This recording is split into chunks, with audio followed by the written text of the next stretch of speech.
আচ্ছা, কখনো কি আপনি ভেবে দেখেছেন, যদি ঈশ্বর সর্বত্রই থাকেন তবে কি সেই অপরাধীর ভিতরেও আছেন যে জঘন্য অপরাধ করছে, বা সেই মানুষটির ভিতরেও যে মানুষের ক্ষতি সবসময় করেই চলছে? এই প্রশ্নটি শুনতে খুব সহজ মনে হলেও বড় বড় চিন্তাবিদদের কেউ চুপ করিয়ে দেয়। আজকে আমরা এই বিষয়টি নিয়ে আলোচনা করব। এর উত্তর হয়তো আপনিও আপনার জীবনে কখনো খুঁজেছেন। অনেক সময় ছোটরা আমাদের এমন প্রশ্ন করে বসেন যে আমাদের চিন্তার জগৎকেই নাড়িয়ে দেয়। তারা হয়তো এমনটাও জিজ্ঞেস করে ফেলতে পারে যে ঈশ্বর যদি সর্বত্রই বিরাজমান, তবে কি সেই গর্তে থাকা ময়লার ভিতরেও ঈশ্বর আছেন?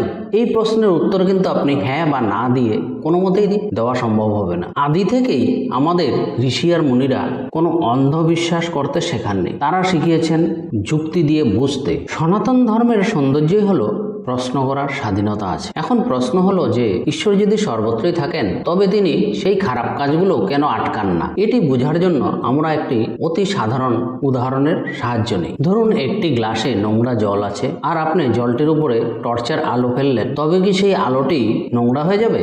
না। যেমন সেই টর্চের আলো জল দিয়ে প্রবাহিত হবে ঠিকই, কিন্তু নিজের গুণাবলী হারায় না, ঠিক ঈশ্বরও জগতের সর্বত্রই আছেন, কিন্তু তিনি এই মায়া বা পাপের মধ্যে অংশ নেন না। তিনি সম্পূর্ণরূপেই এসব থেকে স্বতন্ত্র। কিন্তু মানুষই বা কেন এই অপরাধ করে?